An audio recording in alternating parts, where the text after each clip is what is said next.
Fala pessoal, seja muito bem-vindo aqui ao Papo Previdenciário, né? Toda sexta-feira a gente está por aqui trazendo aí, né, as dúvidas que vocês têm e respondendo de uma maneira simples e direta, tá bom? Quer participar do Papo Previdenciário? Inscreva-se aqui no canal, deixa aqui nos comentários a sua dúvida que a gente vai estar pegando as suas dúvidas e trazendo para cá, legal? Ó, a primeira dúvida que eu tenho aqui é da Marliette Rosa. Ela pergunta o seguinte: doutor, doenças degenerativas aposenta? Marliette, olha, depende. Então vamos fazer uma situação aqui para você entender. Para você aposentar junto ao INSS, em função de uma doença degenerativa, ou você tem que comprovar que você tem uma incapacidade permanente, tá? Essa doença degenerativa sua gera uma incapacidade permanente para o trabalho e ainda você tem que ser segurada do INSS. Nessa situação, você vai conseguir aí receber a aposentadoria por incapacidade permanente, que é conhecida como aposentadoria por invalidez. Só que você tem que provar não que você tem uma doença degenerativa, mas que essa doença gere a sua incapacidade e você seja segurada do INSS. Legal? Numa outra situação, você pode ter direito à aposentadoria por deficiência. Por que a aposentadoria por deficiência é diferente? Porque aqui você não prova a incapacidade. Você vai provar que essa sua doença degenerativa te gera, né, ou te gerou uma deficiência. E ainda de provar que isso gera uma deficiência para você, você tem que provar tempo de contribuição. E aí, no caso da mulher, se ela for considerada uma deficiência grave, você tem que comprovar aí 20 anos de contribuição. Se for comprovada uma deficiência moderada, 24 anos, ou uma deficiência leve, 28 anos. Então veja que a doença degenerativa ela pode dar direito a dois tipos de benefício, tá? Ou aposentadoria por invalidez ou aposentadoria por deficiência. Cada uma das aposentadorias tem um critério diferenciado para ser analisado. Aposentadoria por invalidez, qualidade de segurado e incapacidade permanente. E aposentadoria por deficiente, deficiência e tempo de contribuição. E aí eu sugiro que você busque um profissional de sua confiança para ele verificar em qual situação você se enquadra ou se você não se enquadra em nenhuma delas, porque pode entender também que você, embora tenha uma doença degenerativa, ela não te incapacita, embora ela tenha uma doença degenerativa, ela também não te torna deficiente. Então, vai depender muito da situação. Busque um profissional aí para ele te ajudar. Legal? Vamos lá para outra pergunta que a gente tem aqui, que é do Valdemir dos Santos. Ele pergunta o seguinte, olha só. Por favor, eu me aposentei há 11 anos com o fator previdenciário. Eu tenho direito à revisão? Valdemir, olha, vai depender, viu?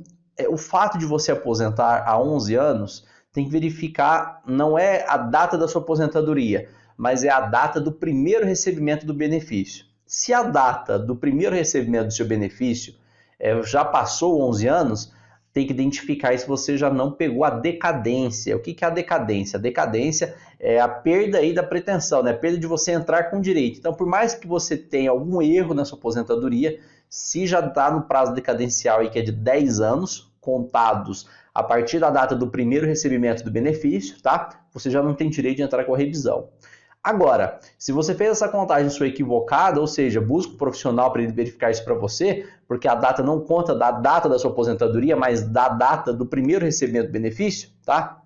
Aí, talvez você possa ter direito aí de eliminar, por exemplo, o fator previdenciário ou regular. Aí o advogado vai verificar se está faltando tempo de contribuição que não foi incluso, se você teve algum tipo de processo trabalhista, se tem períodos especiais, se você se enquadrava em outra modalidade de aposentadoria que fosse mais benéfica à época, ou seja, tem um monte de perguntas que ele vai ter que te fazer para ele identificar se você cabe em algum tipo de revisão ou se não cabe, porque às vezes você não tem direito mesmo, o INSS fez tudo certinho, e aí a única forma de saber isso é ir até um profissional, ele vai analisar o seu processo administrativo por completo, vai te fazer perguntas para identificar o que pode aumentar seu tempo de contribuição ou não, e vai identificar também se você já não caiu aí no prazo decadencial. Então você, sem dúvida, tem que buscar um profissional para ele analisar com isso tudo antes de você entrar com o processo judicial. Senão você vai perder tempo, vai perder dinheiro e talvez não resolva nada. Então busque um profissional para ele analisar isso direitinho e verificar a viabilidade de uma revisão. Legal?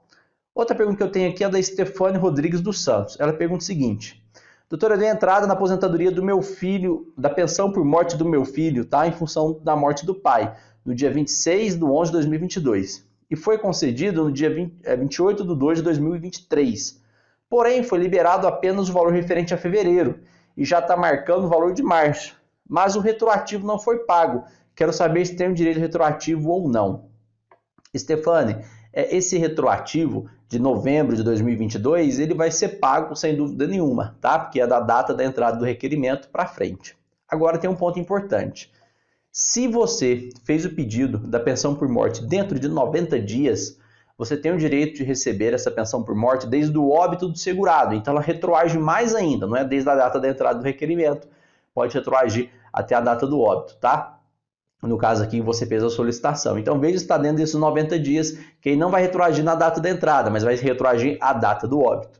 Um ponto importante, muitas vezes as pessoas pesquisam de forma equivocada os créditos lá no meu INSS. Então, quando você for pesquisar, coloque sempre, tá, uns meses antes da data do pedido administrativo. Então, por exemplo, se você fez a solicitação aqui em novembro de 2022, coloque em setembro, por exemplo, de 2022 como data fim inicial e data fim a data atual, do mês da competência atual, que aí o INSS vai puxar todas as suas informações.